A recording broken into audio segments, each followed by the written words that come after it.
crab just closed. LMX, what I seen when I chased him, nigga, I said it's so. I don't work for tickets, still in the trenches, thugging with a pole.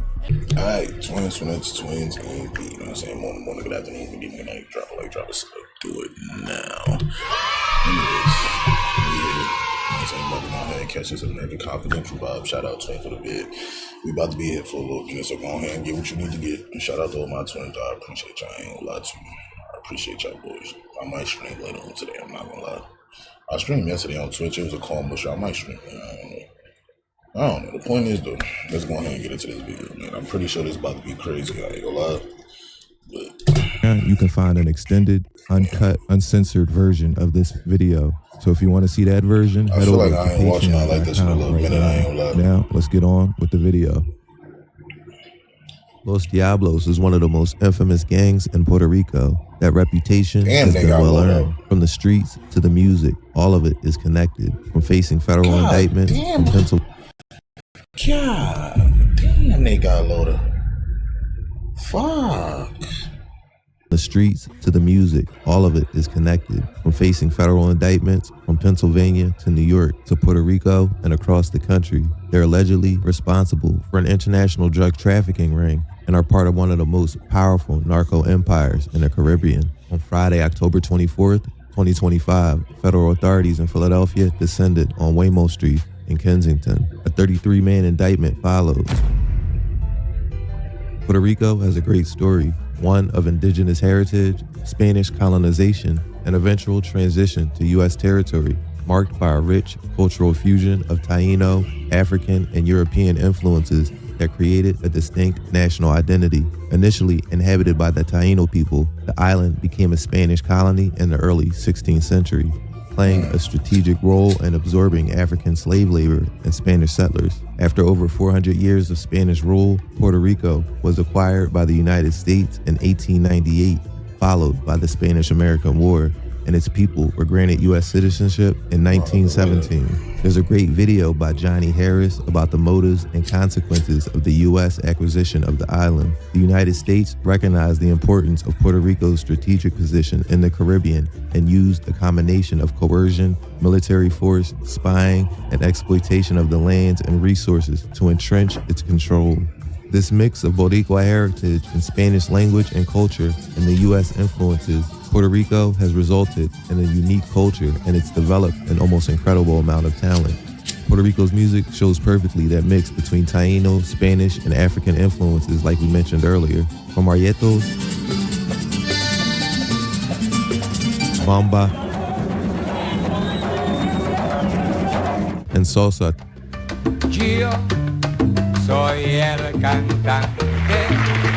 to reggaeton,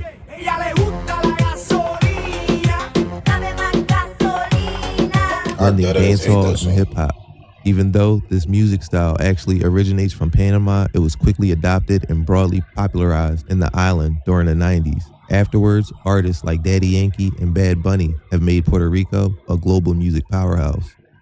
Popularly known as La Isla del Encanto, or the Charming Island, Puerto Rico has a population of over 3 million people who, since 1917, have been U.S. citizens. This U.S. territory status and the citizenship that comes with it has caused a really widespread diaspora to emerge all over the United States, with approximately 6 million people of Puerto Rican origin in the states, making it the second largest Hispanic group. The Northeast and Florida are home to the majority of the population in the mainland United States, with cities like New York, Orlando, Miami, and Philly having the most significant concentration of Puerto Ricans in the major cities. So how does this culturally rich, paradisiac island in the middle of the Caribbean turn into this?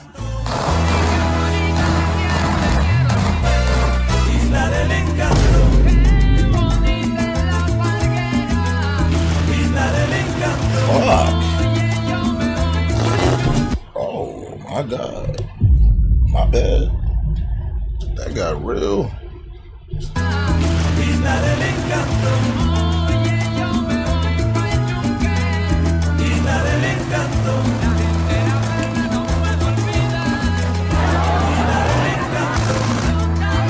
What the fuck?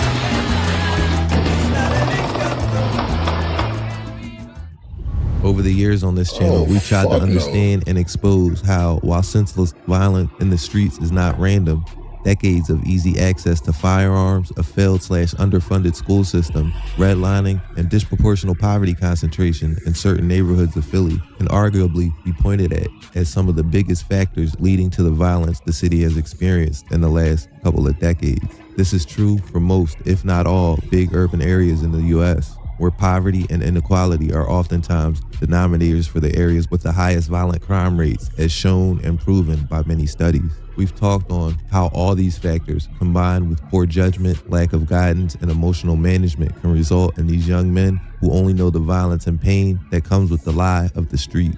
When we combine all of that with the prevalence of social media in the last few years and the rise of drill rap, what we get is a recipe for disaster. Switches and ski masks, ops and rap disses, pain and death. This is the lie a lot of young men in urban areas fall into, and the consequences of these generational weights that keep a good portion of this population playing catch up with the non-criminal society. Whether you live in Puerto Rico or Philly, the effects of drill culture is the same. Detrás del artista están la gente que está invirtiendo, están la gente que creyó en el artista y que son de la calle, sus chavos son de la calle, son un quilero, un narco, un esto, un lo otro y...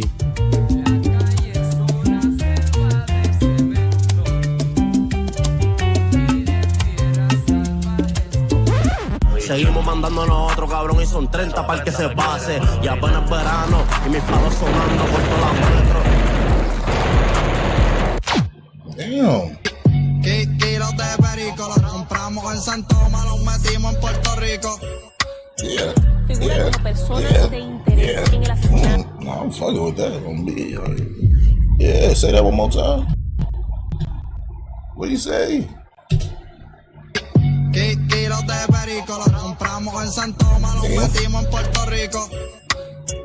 Figura como persona de interés en el asesinato del policía Eliezer Ramos Vélez. La familia nunca muere, lo que mandan Puerto Rico. Estamos flow YSL, pero evitando la ley rico. Se alega que lanzan cuerpos humanos a los animales. Hey, man. Even though in the last couple decades, Puerto Rico has become way safer and its murder rate in 2024 was one of the lowest amongst Caribbean countries and territories, violent crime statistics have remained high on the island, even relative to the rest of the U.S. According to authorities, around 80% of this violent crime is directly correlated to gang rivalries and drug trafficking. And while the general violent crime rate has been seeing a slow but steady decline, these gang-related clashes escalated to the point where, according to studies, over 1.7 million people, 52% of the population, are exposed to these gang wars. The island's privileged geographical location makes it the perfect transshipment point for moving drugs from the south to the north of America.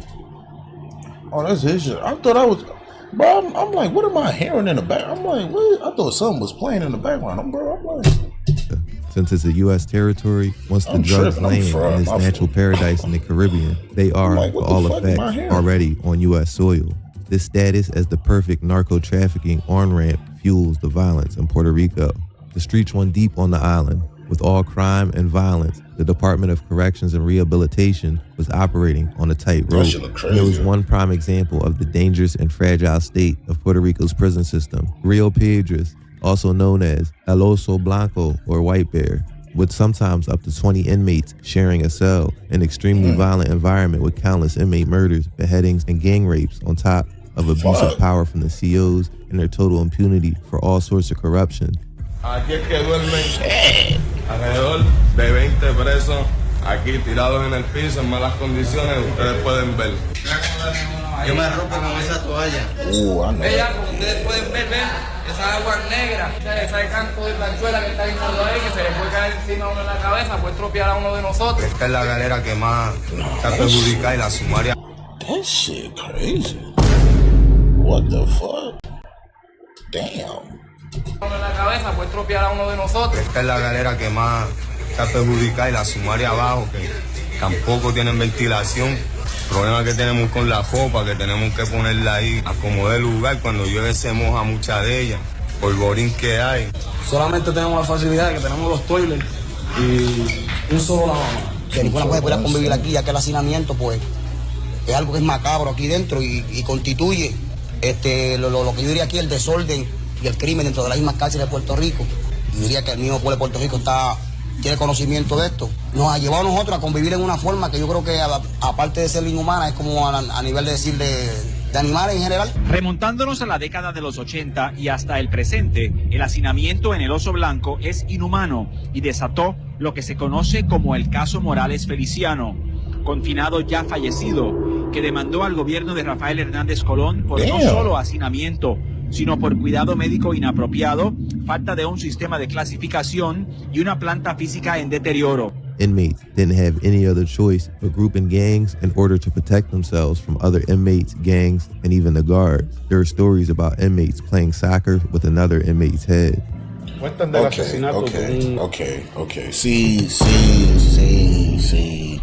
I ain't lying to you, bro. I see some shit like that. It's just like, at that point, I don't... supposed to be... Nigga said they playing soccer with his head. What? I'm not supposed to be there, bro.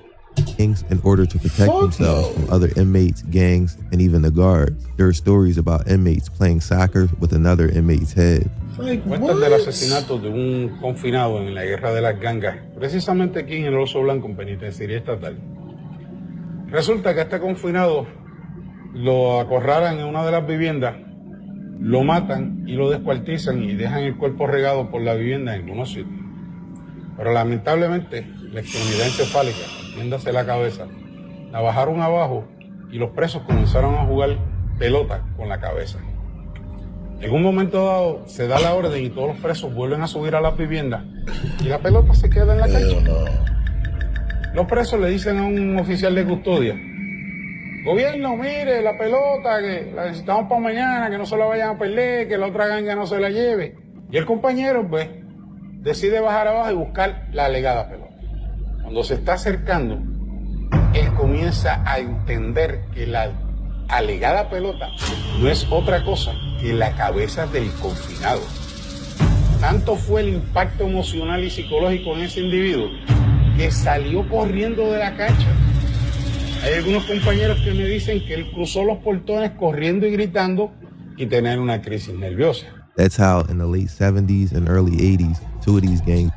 Bro, what? Bro, this is crazy. That's crazy. That do remind me of that video that y'all showed me not too long ago. When Buddy, he chopped Buddy head off in the parking lot and kicked that shit.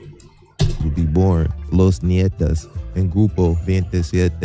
Even though they shared the same general goal, looking for safety and a somewhat better life inside those walls, they definitely had different approaches, at least publicly. Los Nietas were founded and led by Carlos Torres Iriarte, aka La Sombra, or Shadow, as not only a gang to provide protection from other gangs in the COs, but also a political activist movement calling for the right of every Puerto Rican inmate to have humane living situations, following a series of riots, uprisings, and strikes in prison. Sombra tenía costumbre de pelear con los guardias, porque él decía que él era Ayatollah Khomeini, decía que era Don Pedro Visos Campos y decía que era Che Guevara. Y empezaba a gritar, neta, Puerto Rico tiene que ser libre.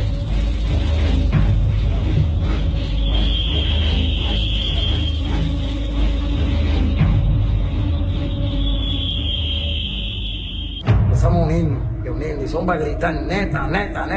Bueno, que la asociación era para vivir en armonía, pelear contra el sistema carcelario, en las condiciones infrahumanas que se vivían antes. That's obviously their version of events. On the other hand, Grupo 27, or Group 27, founded in July 1980 by Luis Pinella Pizarro, aka Chino Pinella, had a different strategy. According to the indictment, their main source of income consisted of extorting other inmates, charging taxes to those who brought drugs into the prison, or forcing inmates to make regular payments. They were also linked to the distribution of cocaine, heroin, marijuana, fentanyl, and other drugs within Puerto Rican prisons. Apparently, the gang also received substantial assistance from prison officials and from members of the organizations who were free on the outside. This methodology would eventually be copied, adopted, and expanded becoming the model for prison gangs as we know them today in the United States. On March 30th, 1981, the leader of G27, Rafael Ayala Ortiz, aka Manota, allegedly, with the help of paid-off authorities, plotted Sombra's murder, helping to destabilize the Nieta. That afternoon, Sombra, who was accompanied by an officer who was in on the plot, was attacked on his return from the chapel, which was located just west of the recreational yard. He was stabbed in the chest, stomach, and back, and then shot by a .38 caliber pistol. He was pronounced. Motherfucker. Shit. Alright. Damn, nigga. I thought the stabbing was, I thought that was it. I thought they were just stabbing bro up. I thought that's where it stopped. Oh, bro. Nigga. Fuck. On his return from the chapel, which was located just west of the recreational yard. He was stabbed in the chest, stomach, and back, and then shot by a .38 caliber pistol. He was pronounced dead sometime after sunset. 30 de marzo de 1981. Lo mataron a Carlos La Sombra. Los muchachos bajan, lo cogen creyendo que está vivo, pero ya el hombre estaba muerto. Ya no había más nada que buscar. Ya el hombre era cadáver. Pues tenía más de 6 o 7 puñales encima. Y el tiro en la frente. ¿Quién se va a salvar con eso? Nadie, difícil. After the burial of their leader, the Nieta exploded into an all-out rampage and took over several wings of the prison compound. They brutally retaliated against G27's leader, Manota. After a few days of digging and chiseling their ways through the prison walls with spoons and their bare hands, they broke through the wall of Manota's prison cell and stabbed him over 150 times and cut his body.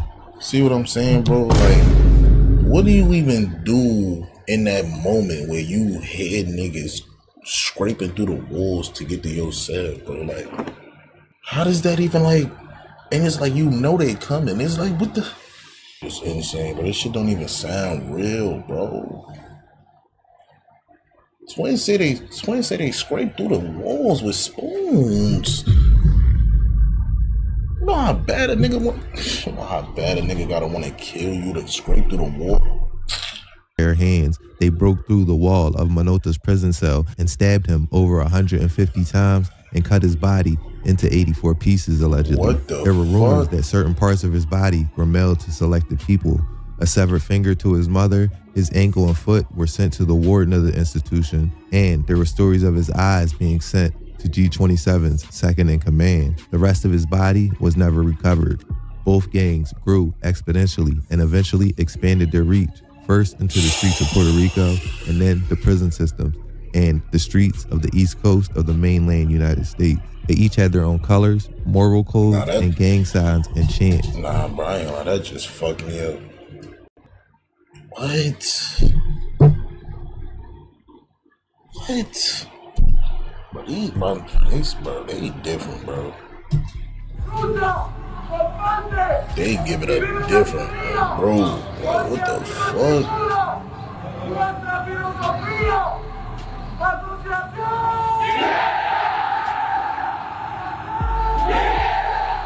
Honestly, we can make a whole video just about El Oso Blanco, Nietas, G27, and everything that went down in the living hell that was that prison. It's a lot of crazy situations. So if this is something you want to see in the video later on, let us know in the comment section. Back to the streets, the gang and drug-related violence between the different caseríos or housing projects would only intensify, like I said before. These all-out wars for the control of the streets have taken countless lives all over the island. In some cases, offering public housing up to 7,000 people, these caseríos became the perfect breeding ground for violence fueled by these drugs and gangs. Caserías like Sabana Abajo, Manuel A. Perez, Juana Matos, and many others have been suffering the effects of these conflicts for decades. This was extended all across the island, but its effects were especially brutal in the metropolitan area of San Juan. Powerful drug kingpins ran a lot of these projects, with turf wars causing a devastating increase in crime on the whole island. Law enforcement was both underfunded and corrupt equally, and the fight against these powerful enterprises was virtually impossible. The violence got to the point where even some of the most powerful and feared drug kingpins, or bichotes, on the island tried to establish some order in the chaos that the streets had become. The group La Ono was originally formed by Jose Lopez Rosario, also known as Coco Blin Blin, From there, Angel Ayala Vasquez, aka Angelo Miñones, or El Buster, and Pito Paz had joined the organization. The idea was for all drug traffickers to stop their turf wars and work together with a set of rules and regulations in order to form a powerful empire that cannot be overthrown by the Puerto Rican police. La ONU, a play of words with Spanish for United Nations, was established in 1995. La ONU controlled local gangs like Los Extranjeros, Los Anomales, and Bin Laden Records, coordinated shipments from Latin America, and by 2004, dominated drug trade across Puerto Rico. In 2009, Ayala Vasquez and 65 members were arrested with over $100 million taken in assets.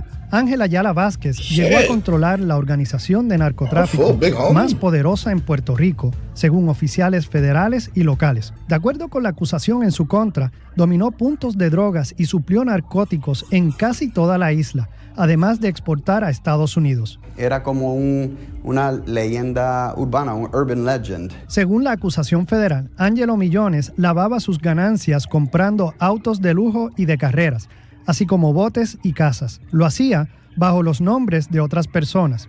Además, costeaba fiestas de Navidad con enormes tarimas y la presentación de reconocidos cantantes. Ninguno de esos artistas fue acusado. Violence continued, including revenge killings targeting family members. Key leaders' deaths and arrests marked the group's decline, but members still remained involved in murders and trafficking. The stain of all that violence started to switch the focus of some urban artists who saw a void in the music game that until the early 2000s mainly featured danceable music for clubs, typically focusing on romantic and sexual themes. All that pain, death, and violence quickly translated into the music, especially with the fast rise of the urban genres like reggaeton, giving birth to its gangsta counterpart, Malianteo, with diss tracks being a very focal point. This was not only a way for artists to tap into a new and rapidly growing market in Puerto Rico's music industry by speaking about street affairs and even incorporating voice messages from local kingpins into their diss tracks. Padre, déjatela caer, que usted está con nosotros. Atentamente la ONU, Pito Paz. Pito Paz. But also a way for wealthy street businessmen to launder their illegal profits through a legitimate business, with some even founding their own record labels. A lot of underground, up-and-coming young artists in Puerto Rico started hopping on this trend, which would steadily consolidate itself as a dominant style within the reggaeton sphere. Artists like Tempo, Baby Rasta, Ñengo, Kendo Capone, Archangel, Mexicano 777, Don Omar, Tego Calderon, or Daddy Yankee, among many others, made their signature sound from and to the streets. This was especially true for one of the pioneers of this movement, Hector Luis Delgado Ramon, better known by his artistic street name, Hector El Father. In 2004, he transitioned from a duo career with Tito El Bambino, where the music was aimed primarily to the clubs and appealing to the female audience, turning into the embodiment of the genre itself. Hector was well respected and was one of the prime figures of the early steps of this movement. He was infamously backed up and also probably funded by none other than Angelo Miñones, aka El Buster, Pito Paz, and their ONU syndicate. He referred to them on countless occasions in music by many different names, like the legendary Combo 70 or the Gang of 70, or they were also called the Disco Breakers. Bling bling, esta es para el pana tuyo. Dile que Puerto Rico 100 por 35 y mandamos nosotros. Atentamente, la ONU. Oíste. Y cuando rompo discoteca, vamos para la calle. En nuestra familia, las reglas son las reglas. Y el que la rompa pagará las consecuencias. Bostel, déjalos que se tiren. Tengo padre.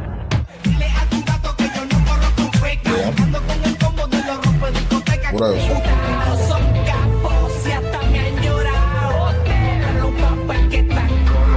Needless to say, having some of the most infamous names in the streets of Puerto Rico as basically his private security gave El Father a little bit of a god complex, often abusing his power to mess with artists' careers and dissing everyone.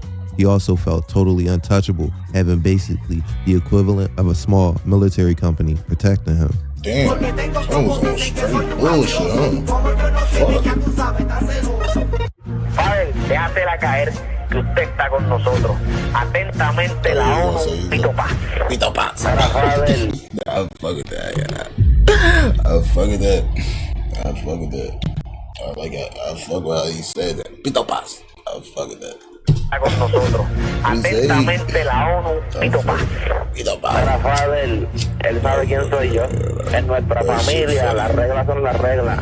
Y el que la rompa pagará las consecuencias. Si lo vieran, como roncan y me tientan, pero se me embarran cuando vengan los 70. This changed when some of the strongest allies and friends were either murdered or arrested and imprisoned over the years. All those years in the streets were catching up to Hector and his ties with Angelo Miñones and the other Bichotes, and also being accused of starting a shooting at one of his concerts. And it was at that moment when he decided to find God. In 2008, Hector El Father would retire, leaving behind his career as a reggaeton star, and he became an evangelic pastor. And he has been predicating the gospel ever since.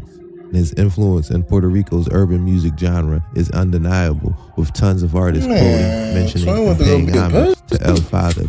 Cuando ustedes me ven, yo sé que tiemblan. Tú no metes cabras a la mambiche. Tú no metes cabras a la mambiche. Baby Father como para los tiempos el Buster. Antes de los diablos estaban los menores.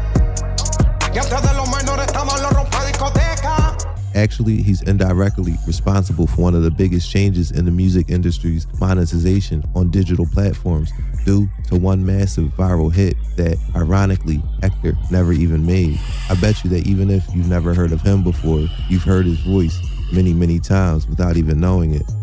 Con los terroristas. On me. El terror con los terroristas. That's right. That voice saying, Con los terroristas. that sampled at the beginning of one of the first viral sensations almost 13 years ago, the Harlem Shake, is Hector El Father. Crazy. Maybe in the future we could do a deeper dive into Onu and Hector El Father's story if you guys think it would be interesting. With the fall of Onu's higher-ups, a huge power void would be created on the island, on the drug scene, a void that would quickly be filled by other organizations like Los Menores and Las FARC.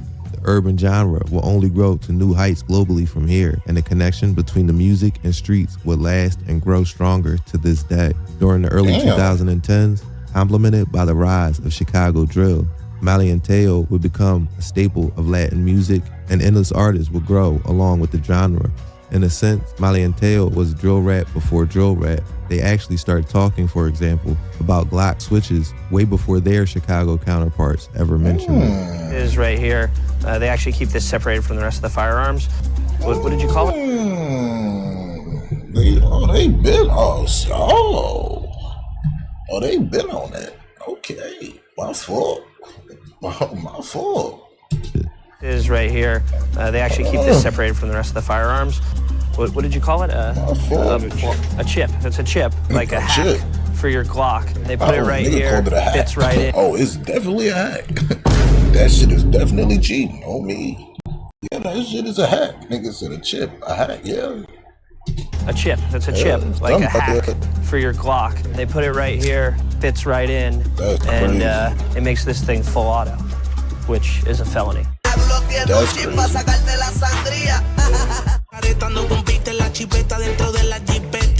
Wait, that was hold on. Twin said that bitch. See, he said that shit in 08?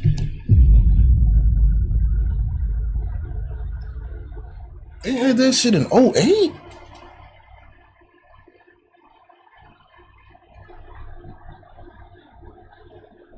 What the fuck?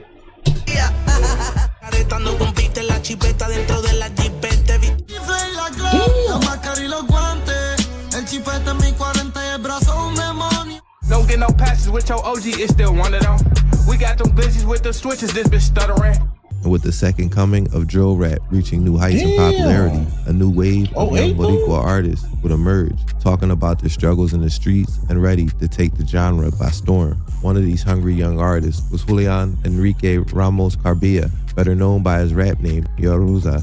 Born August 8, 1998, in Bayamon, Puerto Rico, along with his twin brother Hector, who would end up being known as the producer Hydro. Both brothers grew up surrounded by the love of music and the harsh realities of the street. Their father was somewhat of an early buzz in that still premature reggaeton scene. Back in '96, Yaruza's father was artistically known as Bobby Jack, and he was part of the duo with the artist Chinito. They had a hit with the compilation album by DJ Chiclin, Los Más Buscados, or Most Wanted. Bobby and Chinito really had a buzz in that early reggaeton scene, and you can consider them even somewhat pioneers of the genre. In 1997, Chinito would get arrested in LA when he was trying to, quote, traffic some weed from the States back to Puerto Rico, when it's usually the other way around. With his arrest, the duo's career would be set on standby since Bobby refused to continue without his partner. But once Chinito was free and back on the island, their buzz was far gone, and the duo simply couldn't find that success again. So they just turned to the streets. In August 1998, Bobby Jack would welcome his twin children to this world, Hector and Julian. He would imbue in them his deep passion for music, which years down the road would definitely pay off. In 2007, the whole family moved to Florida. However, that same year, Bobby would be shot in his torso during a fight over a drug corner. The bullet hit one of his lungs, and Bobby was medicalized for over a month. Unfortunately, he wouldn't make it and died in the hospital at 27 years old. Now, a single mother had 3 children to take care of after such a tragic event. They would decide to move to Arizona, where the family would settle down. Here's where Hydro and Yaruza would take their first steps in the music themselves. Hydro would start making beats and Yaruza writing bars. The Puerto Rican sound their father had inculcated in them would get mixed with the American. When he just said bro name, no bullshit, for some reason I heard what's the Yakuza nigga? That's what I heard. Like, no bullshit. That's what that shit I heard. No bullshit. Take their first steps in the music themselves. Hydro would start making beats and Yaruza writing bars.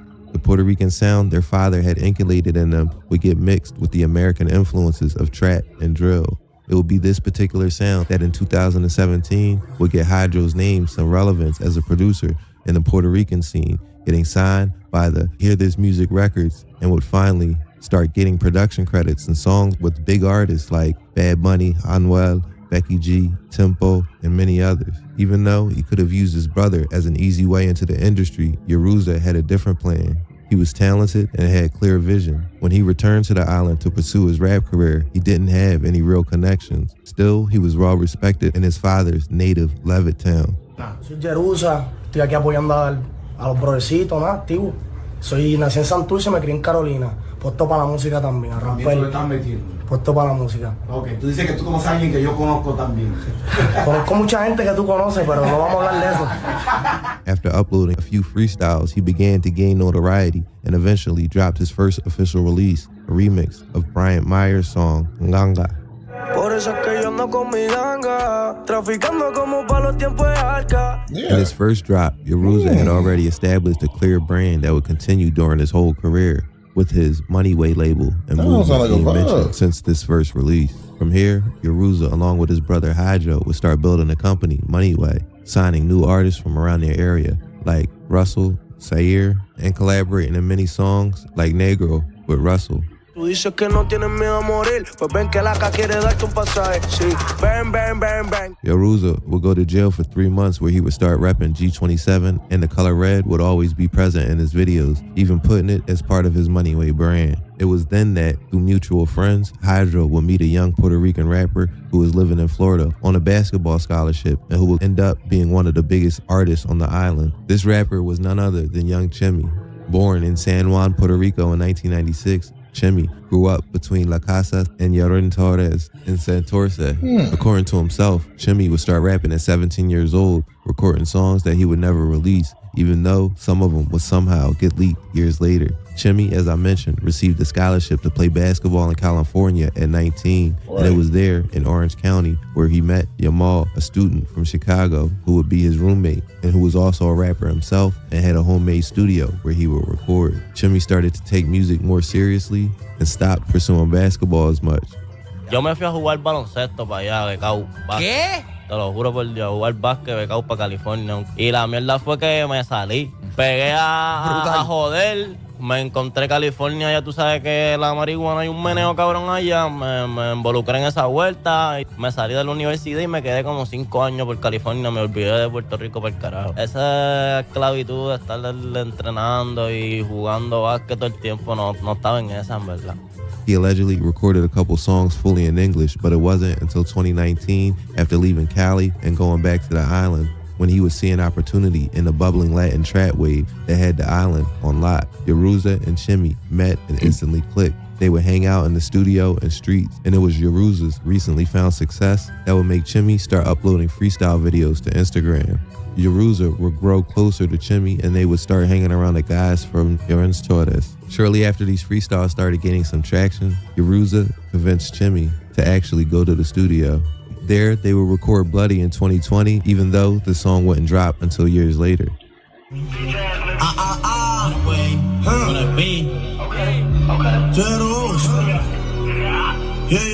Yaruza's name was trending since he had already dropped 3 songs, with him being one of the very first artists to ride the drill wave that expanded worldwide after Pop Smoke's stellar rise, solidifying the sound in Puerto Rico. At this point, he was basically seen as the face of the new generation. Eventually, Chimmy would reconnect with an old childhood friend he used to play ball with, Davey, who, after seeing Chimmy's IG freestyles, would invite him to record in New York. You can see Chimmy in the background of Davey's first video. They would record an EP, Los Del Dribble. Up until this point, everything looked amazing for the whole Moneyway music side of things. They were ready to take the Latin music world by storm. But on November 19th, 2020, everything would change when, in a dramatic turn of events, on the same basketball court in Levittown where Bobby Jack once met Chinito back in the day, Yaruza would die after being shot. Yaruza was killed in an incident reported around 9:14 p.m. on Thursday 19th, 2020 at the basketball court located in Calle Cinco in El Naranjal housing complex in Levittown, according to police. Authorities found the body of 22-year-old Yaruza at the scene after receiving a 911 call reporting gunshots. Las autoridades reportaron un tiroteo anoche en Levittown, donde un hombre falleció y otro resultó herido. Al momento se desconoce la identidad de las víctimas. La policía se encuentra investigando los hechos para dar con el móvil de este incidente.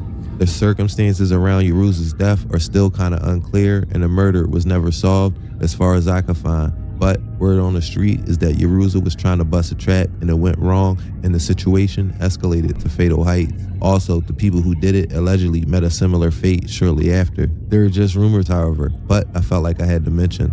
The internet's reaction to the news of Yaruza's passing was instantaneous, with tons of friends, family, and fans sending condolences and showing their respects to who would be considered by many the face of PR drill from now on. 2 weeks after Yaruza's death, all his fellow Moneyway artists and friends like Sahir, Jonah, Palermo, Russell, KK, Davey, and Chimmy would collaborate in the tribute song Rest in Peace Yaruza. All the verses pay homage to Yaruza's vision and show love to their fallen friend. Morigua y la ruta al dinero. Arriba el pulgar y pañuelo rojo, que Dios te reciba el imploro. Oh, para arriba, pañuelo rojo y estamos de luto. Colan los diablos de rojo y esos cabrones van a quedarse brutos. Pues yo le canto al que vive porque muerto no me va a escuchar. Por un error ellos pagaron y tú no quieres morir igual, ya te lo dije, probo Villaca. Yo le canto al que vive porque muerto no me va a escuchar. Por un error ellos pagaron y tú no quieres morir igual. Ya te lo dije, probo Villaca. This was Chimmy's first appearance in an official release. In his verse, he reflects on the news and promises to continue Yaruza's legacy and the Moneyway movement, making it global. Ya ni escucho Bloody, me dan ganas de llorar, pero confía el video como quiera lo vamos a sacar y vamos a coronar. Acá abajo te voy a recordar, vas a ser mundial, porque si te lo van a mamar. El money tenemos la ruta, el bro nos dejó la batuta. Spoiler, Chimmy actually kept this promise.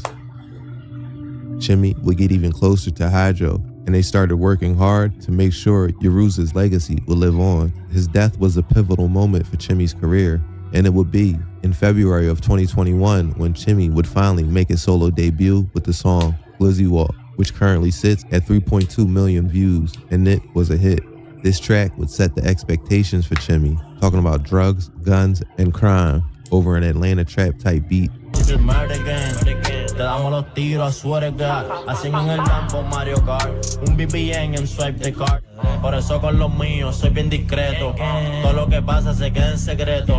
Y si como yo, como el coro completo. But this wasn't really what Chimmy's sound would end up like at all, to be honest. But his second song, Blizzy, though, is a lot more style defining for Chimmy. This was yet another hydro beat, this time a New York drill beat. He's a lot more braggadocious and talks about Santurce's streets, and this is also the first time we hear Chimmy really speak about being around bosses, trafficking kilos, and murder. He mentions Lo Del Dribble and Moneyway, and more importantly, his caserío, Llorens Torres, and the gang that would eventually define his career, Los Diablos.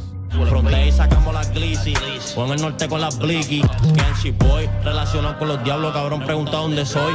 Hablando de cata con los mexicanos, hablando de kilos sentado con los domis. Si no es por bote por el océano, un túnel de tierra como bombones. His third drop, ATL, would be a show of versatility on Chimmy's end. With an old school reggaeton beat, also produced by Hydro, the song was well received by fans, and Chimmy started gaining some real hype around his name. En la disco con los que mandan, en el VIP dólares gang gang, más estado que los de Atlanta. De Lloren hasta Playita, las casi las margaritas, los canales, las motoritas, las glop y las ermitas. En Trio 5, con Moneyway con los del Dri, el ambiente está pesado.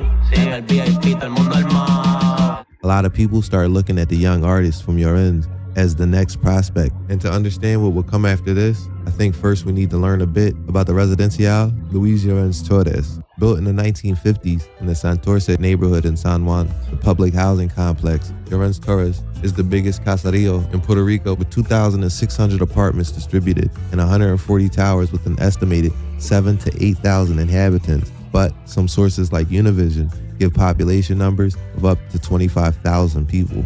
After its initial inauguration in 1953, Llorens Torres rapidly became a site of concentrated poverty and structural inequality, representing the result of over a century of exploitative U.S. housing and economic policies carried out at the island's expense. Despite dangerously failing infrastructure, frequent flooding, and severe damage from Hurricane Maria in 2017, the neighborhood remains home to vibrant, tight-knit communities that continue to adapt and to overcome these structural and socio-economic challenges. And of course, with both the municipal and federal government's poor handling of the situation, the projects became a hotspot for drug dealing. During the late 90s and early 2000s, while Hector El Father was still on his wild run in the industry, the boss, or Bachete in Llorens, Luis Rodriguez Isaac, better known as Chacal, would be part of the ONU organization and act as Hector's private security with El Campo del 70.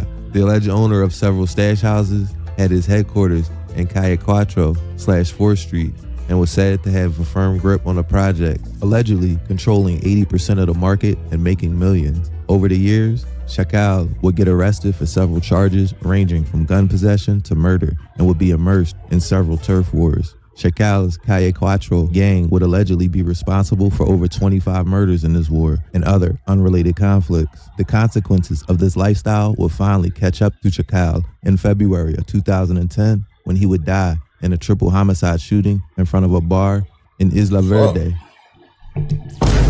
La matanza de 3 individuos vinculados al narcotráfico se dio a plena luz del día en la marginal Villamar cuando desconocidos presuntamente le bloquearon el paso al vehículo donde se transportaban las víctimas, iniciando la balacera.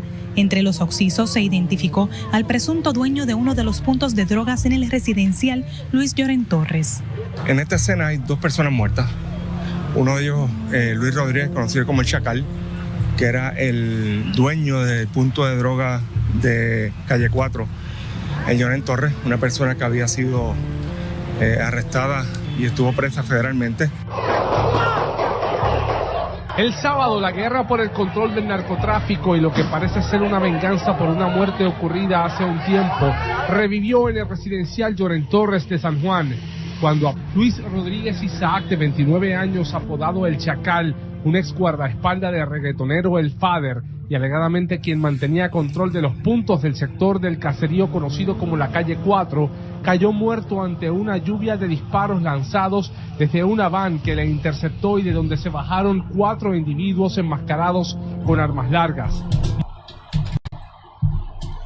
Cayó muerto ante una lluvia de disparos lanzados desde una van que le interceptó y de donde se bajaron 4 individuos enmascarados con armas largas. murieron en el hospital sus acompañantes Carlos Rubén Morales, Encarnación de 26 años, su papá de 45 y resultó herido Christopher Cruz de 26, apodado Tuti, quien se mantiene estable en centro médico. Se supo que la policía que llegó rápido al lugar evitó que sicarios se llevaran los cuerpos. Chacal's death definitely heated up the streets in Llorens, and his funeral was huge and had a massive police presence, even closing part of a highway for the funeral procession. Policías estatales y municipales de la capital escoltaban la comitiva fúnebre por tierra y aire, comitiva que salió hacia la Valdoriotti de Castro evitando pasar por donde opera el grupo de los 21 y las Balbinas, con los que los occisos tenían. Valdoriotti de Castro, por donde serían transportados los féretros, fue cerrada al tránsito hasta la salida al túnel Minillas. Los vehículos pasaron a toda prisa por los elevados, pues es en esa parte del residencial donde operan las organizaciones rivales. La importante vía estuvo cerrada por unos 15 minutos. La comitiva llegó al cementerio municipal de San Juan al mediodía. After Chacal's fall, with Calle Cuatro's main players out of the picture, Calle 20 quickly grew in numbers and control of Llorens, with Rafael, aka Chio Barita, being one of the most feared and infamous faces in this gang. He was friends with legendary artist Kendo Capone, and would appear in songs showing his backing for the rapper.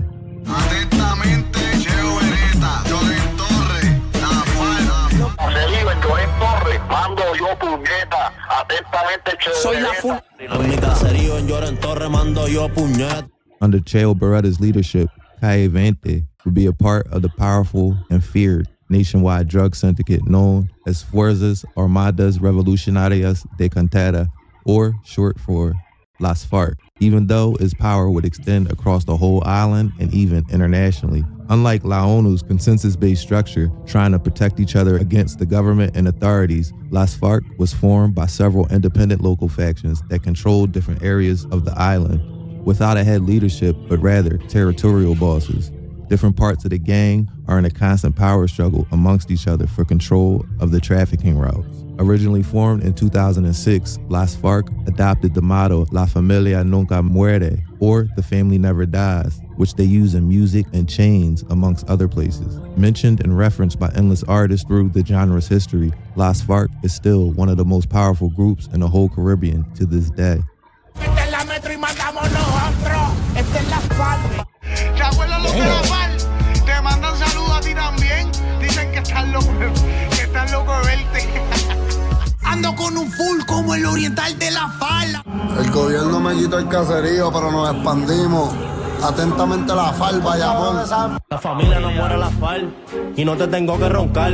Par de cabrones que me quieren dar, pero guerrear conmigo hay que guerrear con la FARC. Es la familia nunca muere, ¿oíste? Ya. Somos muchos y eso les duele, que la familia jamás se muere. The gang is most known for its violence, and according to the FBI, they're involved in at least 50 murders since 2006. Rumors and legends abound. One story says they would leave their victims' corpse in hidden areas in Laguna de San Jose, where alligators or caimanes would dispose of the bodies, but this has never been confirmed. Empezamos a investigar a esta ganga violenta, nos llamó la atención que cogían a sus víctimas y los cuerpos, cuando los mataban, se los tiraban a los caimanes. De hecho, este caso primero se llamaba Operación Cocodrilo. Ahí están viendo la violencia de esta peligrosa ganga. Internal disputes were a key sticking point for the group. There was one in November of 2015 that would lead to Cheo Beretta's death in a shooting incident on the streets of Santurce. This was allegedly one of those inner divisions within Las FARC, led by Vladimir Nactera Abreu, which ended up taking control over Llorens Torres. Ever since 2015, Las FARC has been in control of the housing complex. Vladimir had been living in the Dominican Republic since 2018, evading capture. Dominican authorities, acting on an arrest warrant, tracked him for several days before arresting him along with his lieutenant, Josette Rivera Verdejo. His capture was challenging due to his slippery nature, frequent changes in appearance and movement through wealthy neighborhoods in Santo Domingo. Authorities believe he was not running things from the Dominican Republic, but sometimes conducted operations from there. Era alrededor del mediodía de este domingo cuando fiscales y agentes adscritos a la DNCD se presentaron a la Torre Roma 20 del exclusivo sector Evaristo Morales. ASIN están identificadas como Joseph Omar Rivera Verdejo y Vladimir Natera Abreu. He is also suspected of a hit on infamous third in command of Las FARC, Carlos, aka Tonka, in 2017, and artist Kevin Fret in 2019. Also, influencer Isadora Pinky Curvy, who was 24, was shot dead in Hatorrey, Puerto Rico, while leaving a restaurant. She had been indicted in 2019 for alleged ties to Las FARC. En las imágenes grabadas con una cámara de vigilancia se ve un auto rojo persiguiendo la camioneta Tacoma, donde viajaba la influencer junto a su actual pareja. En medio de la ráfaga de balas se ve al chofer correr y entrar a un negocio para pedir ayuda. El vehículo recibió más de 80. Se ve al chofer correr y entrar a un negocio para pedir ayuda. El vehículo recibió más de 80 impactos de bala que terminaron con la vida de Pinky Curvy. Ella no sobrevivió al ataque armado de presuntos sicarios. La vida de alias Pinky Curvy no estuvo libre de controversias. Según informes de la policía, detrás de su vida en redes se escondía un historial criminal. En febrero de 2019 se entregó al FBI y fue enjuiciada bajo acusaciones de narcotráfico junto a 75 personas más, pertenecientes a la pandilla de narcotraficantes conocida como Fuerzas Armadas Revolucionarias de Cantera. El auto de los criminales fue hallado con orificios de bala también. La policía aclaró que Rivera Pérez, pareja de la influencer, no tenía récord criminal y se encuentra recuperándose en un hospital bajo la protección de la policía. Según él, los sicarios habrían querido rematarlo en el centro médico. Yarens Torres would fall under the Caguas area of control. Carlos Miguel Cotto Cruz, aka Oasa, who is facing multiple charges including drugs, guns, and even domestic violence. In addition, he had 2 arrest warrants for murder. He would be arrested in Orcovis in a joint effort by Puerto Rican police and the FBI on May 7, 2021. Desde 2018 estaba fugitivo de las autoridades, tiene 2 órdenes de asesinato. 7 de enero de 2021, doble asesinato ocurrido en el pueblo de San Lorenzo. Tentativa de asesinato y ley de armas para ese tiempo. En adición, tenía orden de arresto, una revocación de probatoria federal, y era buscado por las autoridades. Sumamente peligroso. Este individuo es el líder de una organización criminal en Caguas y tiene también ramificaciones en el área de Cantera, en Atorrey. Hoy el trabajo, al intervenir con este individuo, se ocuparon 2 kilos de heroína, 10 kilos de cocaína, 6 libras de marihuana, 10 cargadores de pistola, 2 cargadores de rifle, una pistola Glock alterada para disparar y alrededor de 1000 municiones de rifle. And it was here with the fall of Wasa when his 2 lieutenants, Gordo Casco and Luis Daniel Garcia Hernandez, aka Elede or Enano, would step up. Elede, also known as Megatron, would be a key figure for the career of the latest, most promising artist from the Caserío, Yarens Torres. He would back up Chimmy's career and would eventually be his manager. Chimmy would start flexing his connection with Elede's small set within Las FARC, Los Diablos, and songs, but didn't commit to fully embrace Los Diablos as his own brand at first, at least not yet.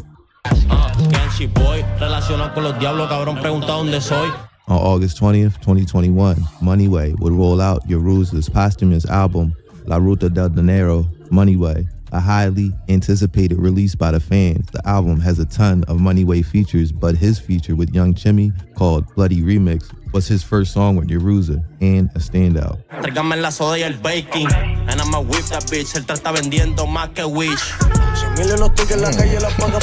You already told him to saying, I'ma whip that bitch. What'd he say? He meant that. Bro, he said that shit with his whole heart. Nigga, you heard him? He say it's his first song with Yaruza and a standout. Tráigame la soda y el baking, and I'ma whip that bitch, él está vendiendo más que Wish. It would also include the song La Cara del Drill, The Face of Drill, a song that would further solidify him as one of the pioneers of the genre. But the day before the single came out, veteran PR rapper Tempo would drop the song El Rey del Drill, which was a pretty obvious shot at the late Yaruza and the whole Moneyway movement, especially if we consider that, as we mentioned earlier, Tempo and Hydro had worked together in the past. so he was more than likely well aware of the situation with Hydro's twin brother, Yaruza. Chimmy didn't take kindly to the disrespect that the title and timing posed for his dead friend's legacy, and it would only be 3 weeks later when, on September 14th, he would respond to Tempo and defend Yaruza in Drill's Elder, dissing Tempo, addressing the situation, and asserting Yaruza's place as the real face of drill in Puerto Rico. He would also mention a very specific slogan and group for the very first time, making it obvious his street affiliations were rapidly growing. The diss song from this up-and-coming artist towards a staple name of the genre went viral, and it would mark the beginning of Young Chimmy's run to stardom. And as he promised to Yaruza on his tribute song, this rise would be quicker than anyone could have expected. Elede would really start back in Chimmy's career, since he recognized this as a good opportunity to get into some clean, legal dollars, and Chimmy with a tribute song, this rise would be quicker than anyone could have expected. Elede would really start back in Chimmy's career, since he recognized this as a good opportunity to get into some clean, legal dollars, and Chimmy would return the favor, showing more and more support for his friend's street gang. In October of 2021, Chimmy would drop Glizzy Walk 2.0, and this would set the tone for what would be Young Chimmy's persona. All throughout the rest of his career, we see Chimmy posted in Yorin with his guys and a lot of bikes behind him. We also finally hear him personally claim Los Diablos de Yorens. En Lloren soy como los baby en Atlanta. A ti no te creen nada de lo que cantas. Las molly te borramos el rostro. Bien. Entraron al residencial Luis Llorens Torres, aunque no eran bienvenidos. Dólares que en Santurce lloren. Los diablos con la clopa encima. Doble L, 140 Tower. Los diablos. Doble lloren. Que puta, los diablos de la metro. ¿Qué? Chimmy's career would take off from here, and that's when he, along with his powerful new manager, Megatron, would found their own independent record labels, Glizzy Gang and 140 Towers, named in honor of the 140 towers that make up the housing projects. They would set up recording studios in the heart of the Caseríos, which they would baptize as The Bunker. The Bunker was made to appear to be a bar. Aquí es donde graba John Chimmy. El búnker. La familia nunca muere. Ese es el eslogan de ellos. 140 Tower es el sello como tal. Ese es el sello creado por LD. And with Chimmy's next release in February 2022. No, what was that in the...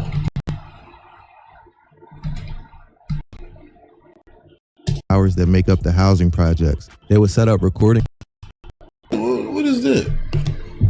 Freaky ass demon, bro. What's going on? Freaky ass demon. Studios in the heart of the Caseríos, which they would baptize as The Bunker. The Bunker was made to appear to be a bar. Pero aquí es donde graba John Chimmy. El búnker. La familia nunca muere. Ese es el eslogan de ellos. 140 Tower es el sello como tal. Ese es el sello creado por LD. And with Chimmy's next release in February 2022, Baby Father, we would see Chimmy's transformation complete and history go full circle. Over this Detroit beat, produced by Hydro, Young Chimmy would totally embrace Los Diablos de Llorens, showing off big racks, Lamborghinis, riding ATVs with the gang around the housing project, and famously declaring himself the Baby Father, comparing him to the way Hector was moving like a boss on the island almost 20 years ago, and even mentions the infamous drug pen and leader of the ONU, Angelo Meñones, aka El Buster. El Baby Father como para los tiempos el Buster. La gang en el club. Los diablos lloren, security ni chequeó. Les quiero ver la cara cuando traigo un Lambo a calle 4 y celebremos con Buchanan y los Dracos en el bando. Vamos a limpiar los chavos cantando en el buff y todas las putas están llamando. No, en el bunker facturo con el enano.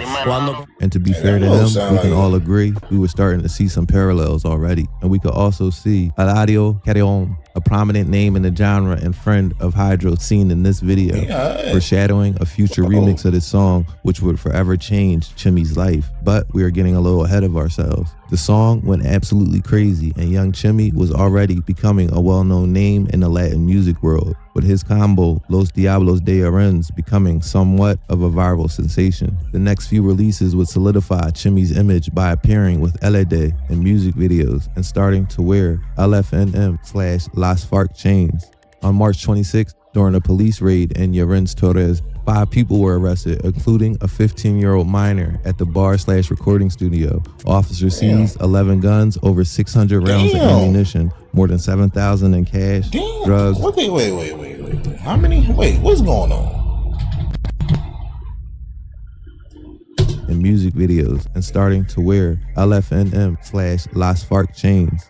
On March 26th, during a police raid in Llorens Torres, 5 people were arrested, including a 15-year-old minor at the bar/recording studio. Officers seized 11 guns, over 600 rounds of ammunition, more than $7,000 in cash, drugs, 2 cars, and 2 motorcycles. Hydro escaped charges this time. They would later continue using the studio or El Bunker regardless. It would be on April 4th, 2022, when Chimmy would drop the remix Glizzy Walk 2.5 with Eladio Carrion. This music video would be recorded in NYC, and it was there where he would link up with one of the future members of Los Diablos, Slater. From here, Chimmy would finally be seen as the hottest new artist in the genre, even getting to remix his other hit song, Baby Father, with legends of the movement like Nyango Flow, who came up with Hector himself, and Archangel, who infamously was slapped by Hector El Father back in the early 2000s, and apparently still held the grudge against the now long retired rapper turned evangelist pastor. He's since changed his lyric and even the hook to remove any references to El Father from his whole verse, switching it up to Baby Arca instead.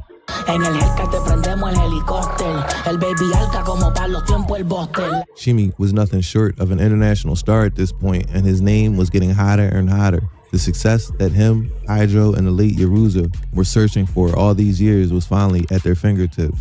And obviously, as it always is the case with these stories from the streets, this is when everything would go south. Oh, damn. May 17th, 2022, a federal grand jury in Puerto Rico indicted 41 gang members from San Juan for drugs, guns, and conspiracy charges. The FBI, Puerto Rican police, DEA, ICE, and the U.S. Marshals collaborated for this major drug bust in different housing projects. Authorities said the group sold kilos to the U.S. mainland. The group used Airbnb rentals and abandoned apartments to store drugs, money, and weapons, using violence as a main tactic to maintain control. Among those charged were Gordo Casco and LD. According to police reports, during the investigation, members of Los Diablos received drug shipments transported by boats arriving from Venezuela and the Dominican Republic. If convicted on the drug charges, could be sentenced from 10 years to life. If convicted of both the drug and firearm charges, the people arrested face 15 years up to life in prison. It's presumed that they were forced to forfeit over $58 million. Elade would be mentioned on many occasions by Chimmy and them, appearing in a jail video call, audio recordings, and by gifting Chimmy the Megatron chain. The imagery of Los Diablos continued taking shape. Chimmy even dropped a song called Megatron, using one of the phone calls with his incarcerated boss as the intro. Los Diablos de Llorén, hueputa, Conforita, Monigüey. Nosotros somos el escuadrón de los Decepticons, huele bicho. El case completo es rojo, cabrón, la FAL, atentamente LD, el Megatron. It's also worth mentioning, LD would also drop a few songs himself, bragging about his status and activity in the streets. Tengo mucha gente en contra, pero saben que tengo power, nadie me ronca. Me creo presidente porque salgo con la escolta. With the boss, Elade, now incarcerated in federal prison, it would be Christopher Pabon, or El Chef, who would command the Caserío. It would be via El Chef that Los Diablos got their ties to Philly. Chimmy would continue to have an amazing 2022 and beginning of 2023 in music, where he would collaborate with some of the biggest names in the game, like Nyango Flow, Luar Lael, and even being the first Boricua artist to produce a Gangsta Grillz mixtape along with legendary DJ Drama. On this mixtape, we can find Chimmy's first song with an up-and-coming Puerto Rican artist who, even though would be friendly with Chimmy for years, would eventually turn into the face of the other side of the war, Hades 6'6". At this point, it's fair to say that Chimmy was at the top of the Latin drill/trap music industry. He'd get features with the biggest names in the game, like Archangel. Though, like, I didn't even like, what the fuck? Features with the biggest names in the game, like Archangel and Bad Bunny. He was doing interviews with every outlet, and his name was guaranteed clicks. It was at this point where Chimmy would meet some of the new artists and producers that would shortly click up and become tightly affiliated to, if not part of, Los Diablos. Amongst other young rappers from the Sabana, Abajo, Caserío, and Catalina, Cito Bleta, also known as El Diablo Blanco or the White Devil, who had risen to local celebrity for uploading IG Reels, popping willies with his bars used as background music. He started taking his craft more seriously in 2023 and started dropping solo songs that rapidly gained him a reputation amongst the island's new school artists.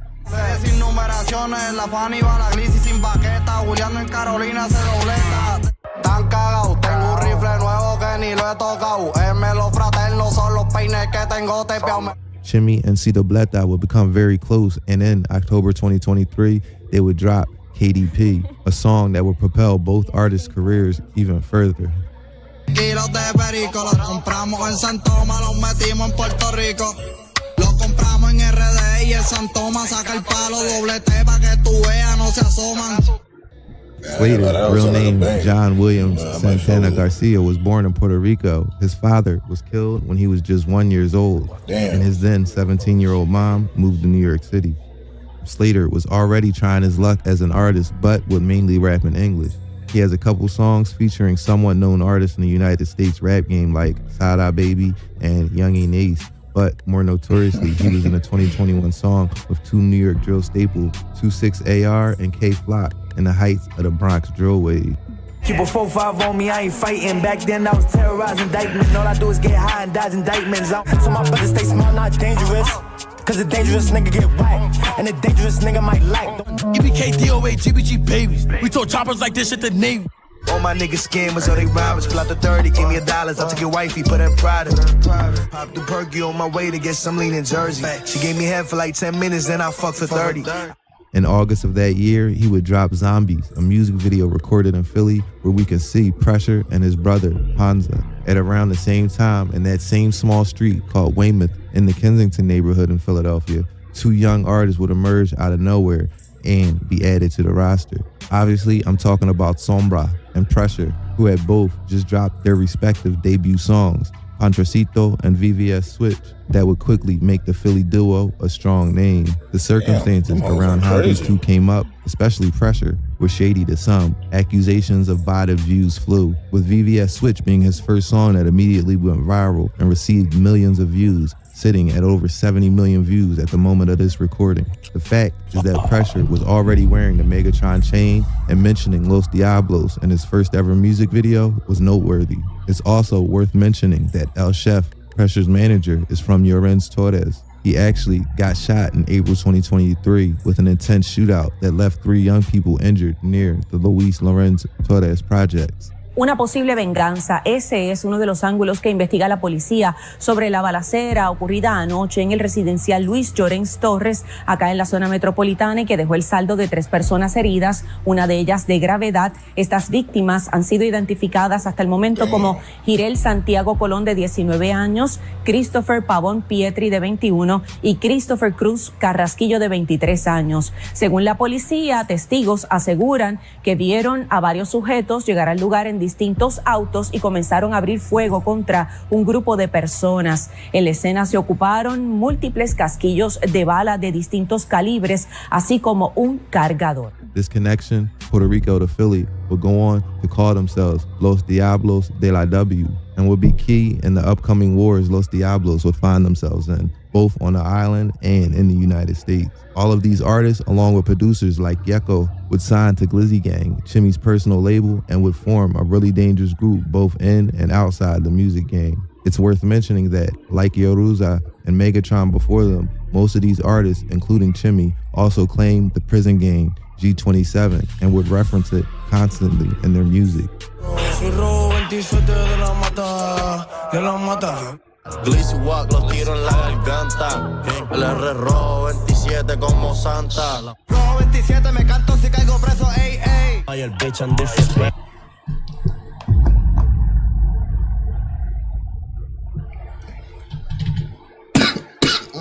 He got on one of those beats. Glizzy Walk, los tiro en la garganta. El R Rojo 27 como Santa. Rojo 27 me canto si caigo preso, ey, ey. Nah, I might have to listen to that. I ain't gonna lie to you. I might have to listen to that just because of the beat. I did not expect to hear the beat that time. What the fuck? Glizzy Walk, los tiro en la garganta. El R Rojo 27 27 como Santa. Rojo 27 me canto si caigo preso, ey, ey. Ay, el bitch and disrespectful. Tengo un intrate full. Siempre de rojo 27 como Deadpool. Cidobleta is the only exception in Los Diablos, identifying himself as Nieta instead.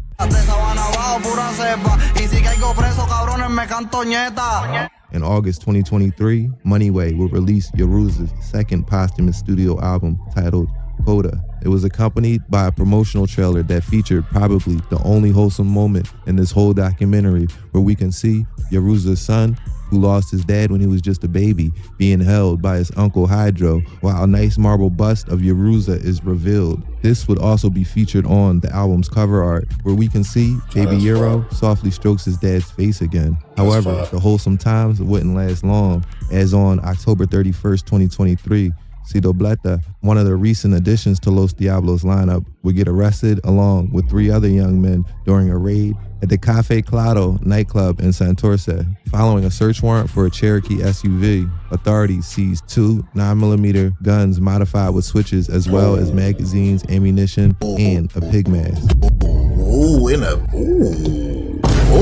Switching in a, they was, no.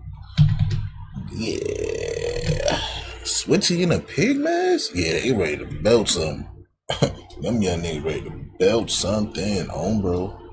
3 other young men during a raid at the Cafe Claro nightclub in Santurce. Following a search warrant for a Cherokee SUV, authorities seized 2 9mm guns modified with switches, as well as magazines, ammunition, and a pig mask. They refused to talk, but signed something allowing the feds to check their phone's content. And the feds got pictures and messages, including pictures of guns that would later be related to a cop's murder. This decision would come back to bite the whole gang in the ass. Timmy would allegedly take care of all lawyer expenses for this case, and Cidobleta would be put on probation wearing an ankle monitor, which infamously ran out of battery on this podcast. Y si no fuera así, ellos estuvieran pegados. El grillete. Sonó. Diablos. El grillete, en poca, puñeta. El primer grillete que suena en un podcast. At this point, Los Diablos were in a pretty good spot in their careers, frequently collaborating with big names in the industry. Chimmy was doing interview after interview, and he infamously got carried away in one of them in December of 2023, going extra fed for absolutely no reason. Siempre cuentan en sus historias cómo ellos dejaron caminar de la calle, o cómo ellos estaban dentro de la calle, y a pesar de estar en la calle, hacían su música, su maleanteo, tenían problemas, a fulano le mataron que sé yo cuánto desde el combo de él, a fulano, y siempre veíamos esa historia de que la calle estaba metida en la música. Tú que eres parte del presente, yo quiero saber si todavía esa realidad existe aquí en Puerto Rico, si todavía la calle está dentro de lo que es la industria. Verdad que sí, porque detrás del artista están la gente que está invirtiendo, están la gente que creyó en el artista y que son de la calle, sus chavos son de la calle, son un quilero, un narco, un esto, un lo otro, y sabes, si tú tienes algún tipo de situación con ese artista, la estás teniendo con el hombre de la calle, ¿me entiendes? Pero si tú te pones a pensar, De La Ghetto estuvo con gente de la calle, Arcángel también, Anuel también, Ozuna también. Pues la real es que los bichotes son los que pagan todo. Que a los bichotes le ponen las motoras, las cadenas, los carros, todas esas cosas, ¿me entiendes? Que no todo a veces es como tú piensas, ¿me entiendes? Y hay gente detrás que son de la calle. With young Chimmy leading the way and the viral growth that every artist around him was experiencing, Cidobleta went back home and everything was looking bright for Los Diablos. But you see, back in Philadelphia, things between Weymouth and their close allies, YO, and the guys from 7th and Russell were heating up. We have a whole 45-minute long video explaining the conflicts between these two groups in Philly. Hade 66 is an artist from Morovis, Puerto Rico, who goes back and forth from the island to Milwaukee and claims Los Popos, or Seis. Hades started his career uploading freestyles to the page Freestyle Mania, where he quickly gained popularity and eventually would transition into a full-on music career where he soon found success. This other collective, Los Popos, includes rappers like Slick La Mina, who lives in Milwaukee, Black Any from Caguas, Puerto Rico, and Anubis, who is also friends with Hades from the beginning of his career. They all go by Los Popos, Seis, La M, or La Siete Records. It's rumored that a powerful drug kingpin from Milwaukee is the one funding this side, but we will dive deeply into Los Popos in a dedicated video. Slick, Black Indie, and the rest are connected to the 7th and Russell Block in Philly, while Sombra and Pressure are linked up with their op. Connected to the 7th and Russell Block in Philly. Why that nigga so slow? He's so little. While Sombra and Pressure are linked up with their ops, YO, Chimmy, and Hottest would continue dropping music together and basically excluding themselves from the conflict. That fragile equilibrium would soon be broken. At the beginning, things seemed fine between both groups. They would frequently feature in each other's songs. We could see Chimmy, Hades, and Slick Lamina together in this music video for the remix of Bloody with Yaruza. It was in one of these features, the remix to Ooh by ROA and Hades. That would include new verses by Luar Lael and C. Debleta. Allegedly, after catching up to the news about the conflict back in Philly, Hades 66 would take C. Debleta off the song. C. Debleta would respond on Instagram, and so there it goes. Los Diablos and Los Popos would finally start going at each other. 2 weeks later, the remix of Trap Phone, a track by Anubis, featuring Casper, Juanca, Slick Lamina, and C. Debleta, was set to be released. As you can see, there's a problem here. C. Debleta would go on to be removed from this song, even though he appeared in the official music video. It was taken down just a few hours after its release, and then re-released without the appearance of the Diablo. After the multiple back and forths on the internet over the C. Debleta verses being cut, and with the streets hot back in Kensington, on January 11th, 2024, at an album release party in Puerto Rico, Slick Lamina from Los Popos would run into Midnight and Dime West, two artists under the Moneyway umbrella, and they jumped them. At this moment, Chimmy and Hades were still collaborating, but 2024 would be the year when a war, both in music and in the streets, would explode openly between Los Diablos and Los Popos. In March of 2024, Pressure would drop VVS Switch remix with huge names in the industry like Anuel, Noir, C. Debleta, and initially Hades 66. However, after allegedly Hades' label would strike the video of his collab with Slater and also Hades' verse on VVS Switch remix, the song would then be re-uploaded without Hades. C. Debleta's case would get lost in the inefficiency of the court system. So now, on March 28, 2024, his ankle monitor would be removed, still waiting for his preliminary hearing. Los poli me picaron el grillete.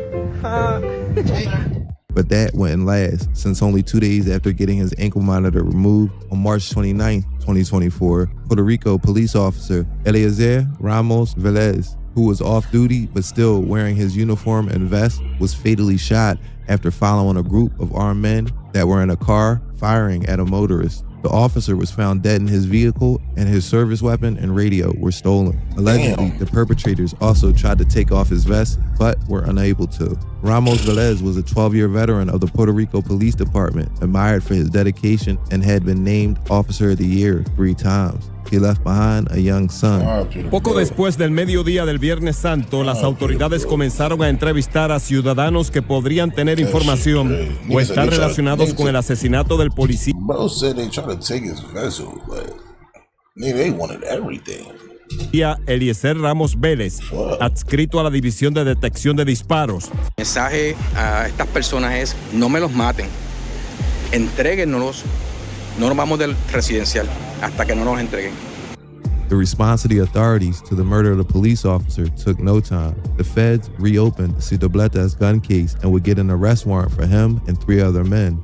The arrest was allegedly due to the October 2023 gun charge that was left on standby, but they were just gaining some time to build up a case for the police officer's murder. On April 1st, 2024, C. Debleta would turn himself in to the federal and state authorities, and he would be sent to jail. According to those authorities, even though not charged for the officer's murder yet, C. Debleta's arrest was fundamental for the investigation. contra el joven de 21 años ya pesaba una orden de arresto federal por posesión de un arma alterada para disparar de manera automática. Además, figura como persona de interés en el asesinato del policía Eliezer Ramos Vélez el pasado viernes en el residencial Sabana Bajo. Caso específico del cantante, ¿verdad? Trapero que se llama C. ¿Por qué era una persona de interés? ¿Él está vinculado o no está vinculado? No, es una persona de interés en el caso del asesinato del sargento Eliezer Ramos. This was pretty much all the information we got from the authorities, but after a little digging, we found out that Cidobleta's case is way deeper than it seemed, being part of a 56-person federal indictment with charges that range from distribution of kilos, allegedly amounting to up to $31 million, and to at least 3 murders, including Officer Ramez Velez and 2 teenage girls. If found guilty, he could face up to life in prison and even the death penalty, depending on the charges. Cidobleta's case gets very deep, so if that's something you want to see, let us know in the comments. On May 2024, Chimmy and Hades would collaborate for the last time on producer Yeko's The Big Boss of Beats mixtape and even record a video for the song Murder City. But more infamously, on that same mixtape, Sombra would directly attack Hades for the first time in the song Problematical. Estoy buscando a Jade por Tocagua, está asustado. ¿Dónde están? ¿Dónde están? Estoy loco, secuestraron un cantante. Entramos pa' Moroni, parle fuletazo con la 40. What you already sold him? Damn. Problematical. Ali brujería, tengo una cata soldado. Estoy buscando a Jade por Tocagua, está asustado. ¿Dónde están? ¿Dónde están? Estoy loco, secuestraron un cantante. Entramos pa' Morovi, parle fuletazo con la 40, pa' que tiren puya en las stories. He would explain why weeks later on the podcast. ¿Qué pasó con Jade y tú que tuvieron ese de esto por lo de Cidobleta? ¿O fue por otra cosa? Está eso y también que chamaquito en verdad, tú sabes, como si ahora mismo yo hago una loquera, tú sabes que Chimi va a venir y me va a decir, baby, bájale. Pues tú sabes que él tiene su escuadrón, ¿verdad? Él no controla los de él. Y para tirarle un triple, mejor le damos el tronco para que se caigan las hojas, ¿no? Pressure would go on to diss Hades on stage in one of his shows.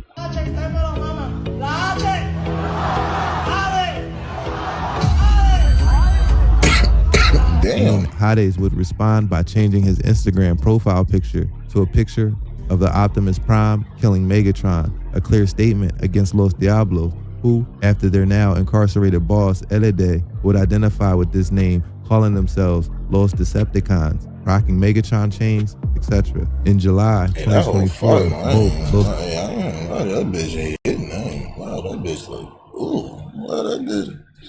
that shit look crazy. Wow. Rocking Megatron chains, etc. In July 2024, both Los Diablos and Los Popos went to Primos Juventud, an annual award show organized by Univision that honors Hispanic entertainers, including actors, musicians, influencers. There, they ran into each other, but even after all the back and forth on social media, nothing really happened. On August 24th, 2024, however, at artist Neo Garcia's album release party, Chimmy and other members of Los Diablos got into a brawl with Black Guinea, Slick La Mina, and their people, along with some Los Popos fans, allegedly. The footage is so low res that it's difficult to actually make anything out from the fight, but this would be when Slater would infamously bail out, leaving his friends alone, which was caught on camera. He would be mocked for this to this day. Popos members would upload tons of Instagram stories showing their trophies and bragging about the aftermath. You can see what allegedly are El Chef sneakers and dreads, and Pressure's Cartier watch, which allegedly was worth $380,000. On August 30th, Chimmy and Cidobleta will release VVS for Life. In the video's intro, we could see Chef, the now Bachete of Lorenz Torres, and Pressure's manager using one of the katanas from Chimmy's chain to stab an octopus, a clear reference to Los Popos and an indication that the war had just begun. Soon after, Hades would upload a preview of Sombra and Chimmy's diss, but it would never be uploaded officially, even though the leaked version would go viral. It was only a matter of time before the two faces of the group would go against each other, fully embracing the war that had been bubbling for months. Just a few days later, on September 11th, Slater would be arrested, accused of Medicare fraud in New York for allegedly posing as a doctor and issuing fake prescriptions. Slater was detained at Luis Muñoz Marin Airport in Carolina while preparing to travel to the Dominican Republic to shoot a music video. He would bail out shortly after. Las autoridades detuvieron esta tarde a un hombre acusado en el estado de Nueva York de fraude al Medicare. Esto por presuntamente hacerse pasar por médico y hacer recetas falsas. John Williams Santana García fue detenido en el aeropuerto Luis Muñoz Marín de Carolina mientras se disponía a viajar a República Dominicana para la grabación de un video musical. The waters would calm down for a little, even though they would continue beefing on Instagram. Finally, after a Chimmy verse dissing Hades would leak on Instagram, Hades would dare Chimmy to drop a diss track. And that's how a few days later, on October 15th, 2024, Young Chimmy would drop Real Demon, a 6-minute long song with 2 different beats produced by Echo. The first part, over a Detroit beat, is mostly a normal song full of references to drugs, guns, Los Diablos, to members like Sombra, Pressure, or Elade, and Santeria deities. Controlamos la calle, la metro Santurce, todas quieren los diablos lloré. Ando modo ninja, diablo como Luisda, pero cazando flow casco. Los Midnight, Later y Precho, cabrones yo nunca me tranco. Decapito gallina, comida a la tierra, le doy vida al santo. And then the beat switches, and this is where Chimmy would start dissing everyone in the Los Popos lineup. He would directly mention Hades for the first time. Que los míos corren. A ti se te olvida que estoy yo en torre. Los últimos 2 que faltaron la cara les borre. En Santurce me muevo flow Pablo. El 300 que los deja calvo. Yo soy de Lloren, cabrón, no de Morovi. De un bobo, cabrón, como Obi. He also accused Black Any of being gay and goes after his manager, Pepe Quintana, saying he's going to lose his investment with Black Any. Quiero los diablos en misión, no te cojo en serio, tú eres bugarrón. Black Any está bajo 1 millón, Pepe está borracho con esa visión. And also mentions for the first time Jamel, who's part of La 7 Records, a faction of Los Popos, connected to Slick Lamina, Black Any, and 7 from Russell in Philly. Que me mama el bicho a las 7, Gemer, todos esos cabrones dan risa. Cabrón, nos vengaba a tu hermano, cogiste pasaje, tú lo que de risa. He would also say that they took Hades' chain during the red carpet, to which we have no evidence. Quita cadena en la alfombra y dale pa'l carajo. Only a couple hours later, Hades would respond with La Última Cena, or The Last Supper, using The Kiss of Judas painting as the song cover. This song is way more straight to the point, and in it, Hades would open with a sample of the Willie Colon and Hector Lavoe song, Tú no puedes conmigo. Que tú no puedes conmigo. He then calls Chimmy a Judas for dissing him, even though they had a cordial relationship and had been working together for years, but also for not doing anything when his friend Pressure and Chef were getting beat up back in August. He finishes his disses towards Los Diablos by mentioning Yeruza, saying he would be embarrassed because instead of keeping his legacy how they're supposed to, they are now known as Corre or Runaway. The fans' response was clear, and most people unanimously declared Hades the winner of this first round. But that was just the beginning of Los Diablos' fall from grace. On November 3rd, 2024, Hades would go back on the offensive, this time releasing Golpe de Estado with Black Any. And then a couple weeks later, once again, Midnight and Dom West would walk into Anubis and La Positiva, Hades' manager back then, at a TikTok event in Miami, and they would brawl once again, leaving a bunch of hilarious images. On November 27th, Chimmy would fulfill his promise he made on Baby Father of bringing his Lambos to Calle Cuatro to celebrate Thanksgiving.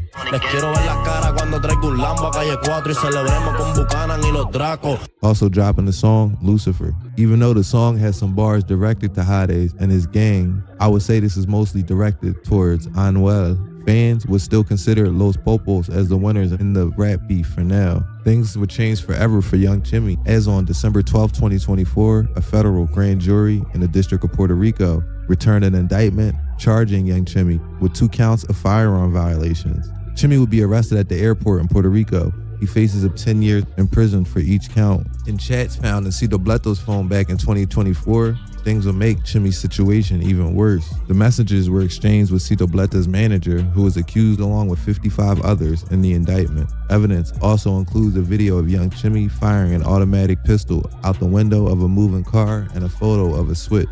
Despite these charges, Chimmy was not charged with belonging to the gang.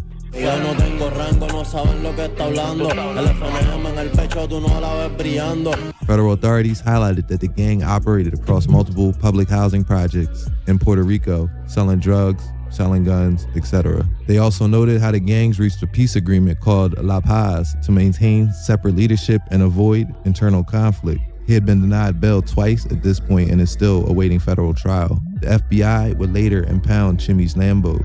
Obviously, his arrest would dramatically slow his career down, with Chimmy adding up to the list of Los Diablos members behind bars. Along with Elede and Cito Bleta, only Pressure, Sombra, and Slater would be left to put in work in the music game. They would continue to go back and forth with Los Popos during 2025, even though it looked like the tension would ease over time. But in the streets, it was a different story. In March 2025, Pressure's manager and Los Diablos' current boss in the streets at the moment, El Chef, would be arrested. The motion is sealed, so we don't know the charges at the moment, but we'll keep an eye on the situation. On June 7th, police in Vega Baja, Puerto Rico, identified the victims of a double homicide reported in the Villa Colombo neighborhood. The victims were ID'd as La Eque 27 and his manager. Officers responded to a 911 call and found both men shot dead inside a gray 2018 Honda Accord. On October... We changed it like that before. We seen. Hold on. 27 and his manager. Officers responded to a 911 call and found both men shot dead inside a... Bro. Gang. Bro, they don't be... Bro, look at this big ass hole. Bro, you see this big ass... Like, them holes as big as a bitch. Like, they was really just... That shit is crazy, bro. Gray 2018 Honda Accord. On October 1st, Pressure's brother, Panza, was shot 35 times in Kensington while he was riding an e-bike only a couple blocks away from Weymouth. Panza was an important figure for Pressure and Sombra and was frequently seen in their videos. He was buried in Puerto Rico days after his death. Only a few days after that, a well-known member of LFNM and someone close to young Chimmy would lose his life. Brian Cortillo, aka Mariachi, was a well-known and well-respected man on the streets of Santurce. He died at the age of 33 on October 6, 2025, after being attacked with a sword and arriving severely injured at the hospital where he succumbed to his injuries. Mariachi was very loved in his hood and often mentioned by many artists in their songs.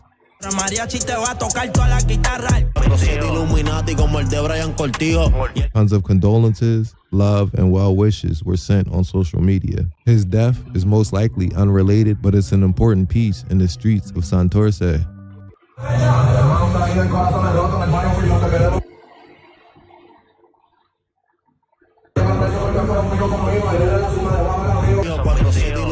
Como el de Brian Cortijo.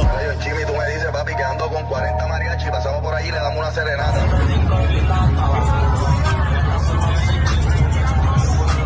Descanso eterno, ya que brille por siempre para mi hermano el mariachi. Ay, que yo me muera, sé que tendrás que llorar. Todos lloran. Pero mariachi te va a tocar toda la guitarra.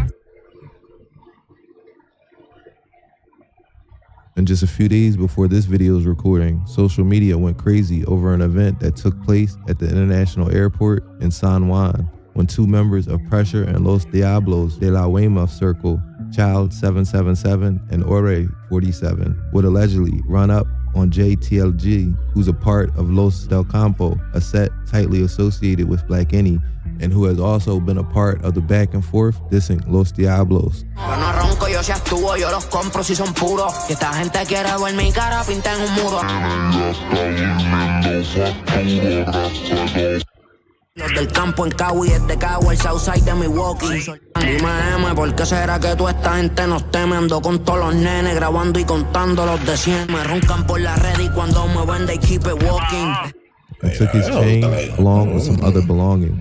Orde and Chow would obviously run to Instagram afterwards, showing off the chain and taunting the ops. Just one day after the incident, Chow and Orde would drop La Última Escena Noche de Brujas, the last scene, Night of the Witches. This is a very interesting one for a lot of reasons. In this visualizer type video, we can see a lot of imagery that, when combined with the lyrics, paint a disturbing picture. Child's intro for this song starts by saying, "It's been like 4 and 2 weeks and you ain't avenged your homies." Then in his verse, he says, Mataron un brother, al otro me hirieron, pero ustedes saben las bebichos lo que hicieron. Salieron 3 carros y los cases te rompieron. Then Ore opens up his verse by telling us a lot of interesting stuff.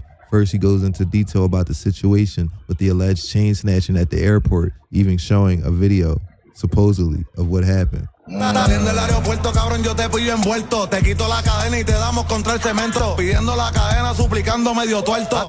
Then he says something that caught me totally off guard, that made me start connecting some dots. He talks about someone's wife getting hit by the gang. Tu mujer preñada, cogiendo cocotazo. Yo no sé si ya te dijo que ese no es tu... Damn. Oh, damn. He talks about someone's wife getting hit by the gang.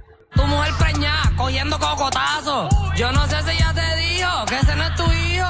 At first, I didn't pay much mind to this bar, but it will be brung back up soon. More importantly, Ore says this. Culetazo pa'l bigote, cabrón, tú no eres bichote. Se mudan pa' Colombia antes que la guerra explote. Okay, so this is where the title of the song becomes relevant. The title is both a play of words with the name of Hade's diss to Chimmy, La Última Cena, and also mentioned Tu Noche de Brujas, or the Night of the Witches, which is, as you've already figured out, Halloween. And why is this important? Well, that when the war starts part would be a generic drill bar if it wasn't for one important piece of information. Hades had been doing pretty well for himself since Jimmy has been in jail, and this upcoming 31st, both Hades 6'6" and Slick Lamina will have a big concert at the Coca-Cola Music Hall, one of the largest concert venues in Puerto Rico. Yes, you've heard it right, on Halloween. And it seems that that's not in Los Diablos' plans. After the hook, there's a short interlude featuring the voice of an unidentified person sending a clear warning. Cuando bajemos para allá, papi, vamos a con 18 lagartos, ¿oíste? 6 por cada calle, y cuando los metemos para allá se va a ir la luz cuando retumbemos. Oíste, los rifles tienen frío y el cale caliente. The message is crystal clear, and the visuals with alligators eating some poor, terrified duck is a statement in of itself. We already know what the alligators mean, but why ducks? Why not octopuses? No le dijiste a tu mujer que te pegaron el SIDA. Por estar clavando patos, estás muerto hace rato. Yo no te he matado porque si te mato, me mato. As an outro, we can hear a compilation of voice notes from several different members from different affiliated hoods backing up Los Diablos' message. And then we see Ore, Child, and the gang throwing up G27 and a bike with a mariachi tribute shirt on it. One of the voice notes is particularly intriguing. Chal, voy a ser preciso. Yo ando fase 4 con la N y el correcamino. Y con el 47 que me dejó el panzón. Esto es de Santurce a las tetas y de las tetas hasta Philly. Tírense atentamente, que en paz descanse cojones, el de los 47 y hueputa. Mentioning Panza, his AK-47, Santurce, and Philly, right after showing Mariachi's picture at the end of a diss song effectively called Last Seen Halloween. Also, them mentioning the fact that they're being investigated hits different after we got the news that both 7 from Russell and Weymouth are targets of law enforcement right now. We will drop videos dedicated to these topics, as well as videos for a lot of other things mentioned here. In part 2, we'll look at the fall of Los Diablos and the indictment that hit Weymouth Street, which FBI Director Cash Patel is calling the largest drug bust in Philadelphia history. We'll break it all down to see if... Alright, well, anyways, drop a like, drop a sub. That was a W, I ain't gonna lie. Them niggas just crazy, bro. Them niggas is out of pocket. That shit don't even be sounding real, bro. Like, half of the shit that they be doing, bro, that shit don't even be sounding real, bro. That shit is insane, bro. That shit is real life. That shit is crazy. Fuck. Anyways, though, let me know if y'all want me to react to part 2. Drop a like, drop a sub. Yeah, I'm gonna go ahead and get out of there, man. I'm gonna see y'all niggas in the next one, bro.